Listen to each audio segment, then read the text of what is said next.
So most people feel like we've won the inflation battle with rates dropping from over 9% a year ago to just 4.9% in April of 2023. The problem is that inflation is kind of like toothpaste. Once it's out of the bottle, you can't get it back in.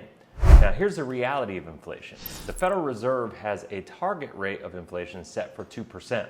Now that target rate on its own is a problem in my opinion. Now I understand the purpose and kind of the idea behind it having an inflation target rate based on the fact that historically populations have expanded and there's a need. But history has also proven that bankers, economists, and politicians are absolutely incapable of really controlling inflation.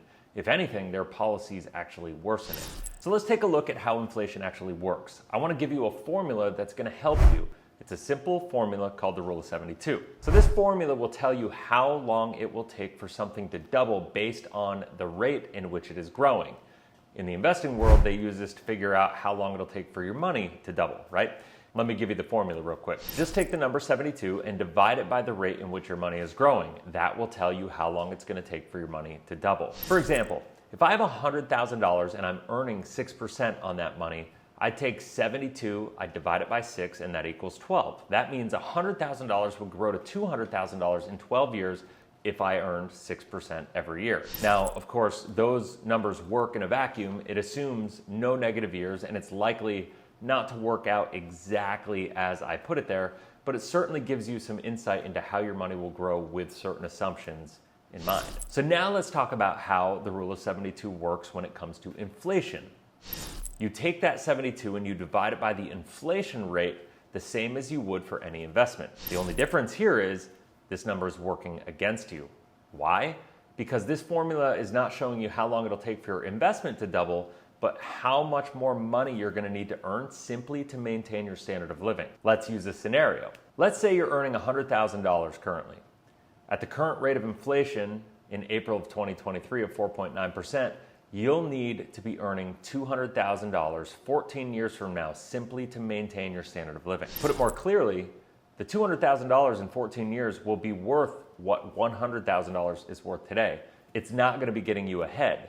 This is why we always call inflation the greatest hidden tax in the world, and it hurts the middle and lower classes worse than any other demographic. If you don't believe me, let's take a look at how inflation has worked over the years. I thought it would be fun to use a classic car as an example, so let's take a look at the Corvette. Now in 1955, you could purchase a new shiny Corvette Roadster for $2,774 off the line. That sounds like a steal in today's day, right? In 1970, the average new Corvette cost $5,192.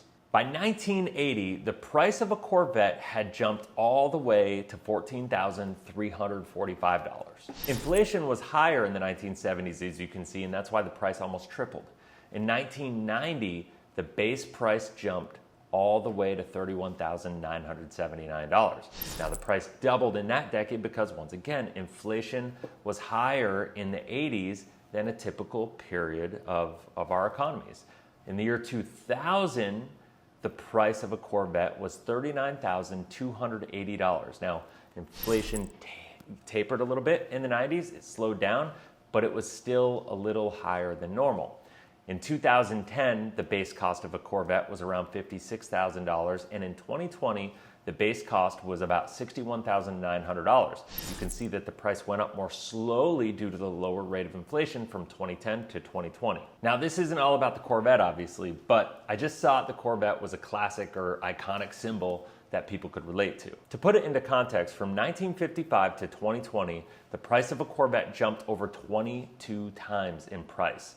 That was almost all driven by inflation. To put it in another way, the median income in 1955 was $4,400 per year. In 1970, it was $9,870 per year. In 1980, the median income was $21,000 per year. 1990, $29,943. In 2000, the median income was $41,989. And in 2020, the median household income was about $67,521. Now, as you could see, the cost of a Corvette in that time frame has become more expensive in relation to real household incomes, But this is how inflation works. Everyone talks about the power of compounding interest when it comes to saving and investing, but few people talk about the dark side of compounding, which is inflation working against us. From 1955 to 1990 alone, your income would have needed to jump 6.8 times to maintain your standard of living. That isn't getting ahead. That isn't living a bigger life or having a nicer car or having a nicer house. It's simply maintaining what you've had during that 35-year period. While the numbers are bigger today, the concepts remain the same.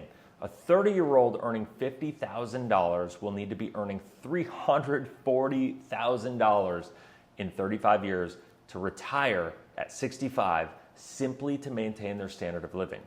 I think the prospects of that are scary to most people who don't understand how this actually works. And the reason for that is because of the fact that you're fighting the forces of inflation. Take a 30-year-old that's earning $50,000 right now.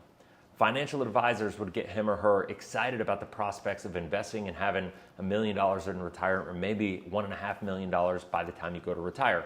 The problem is that's not going to be nearly enough. Using the 4% rule, that person would need $8.5 million to have a safe retirement, assuming the fact that they're going to need $340,000 a year just to maintain their standard of living today. I don't know about you, for most people earning $50,000 a year, the prospects of saving $8.5 million doesn't seem like a realistic option at all. Now, in my opinion, the only thing that you can do to combat inflation is to invest for cash flow using inflation-hedged cash flow producing assets. And that is why I wrote my book, Cashflow Hacking.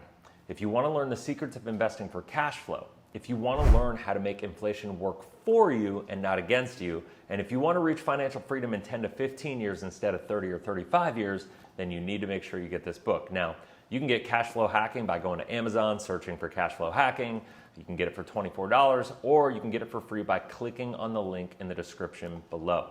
All I ask you to do is to pay the $9.95 for shipping and handling, and we go from there. Now, if you haven't already, make sure you subscribe and hit the bell. That way you're notified every time I launch a new video, because I release personal finance videos like this one every single day. Hopefully you found value in this. If you did, like it, share it, get it out there to the world, because I think this is a financial concept that most people don't understand, but everybody needs to. So, till next time, have a blessed, inspirational day. We'll talk soon. See ya.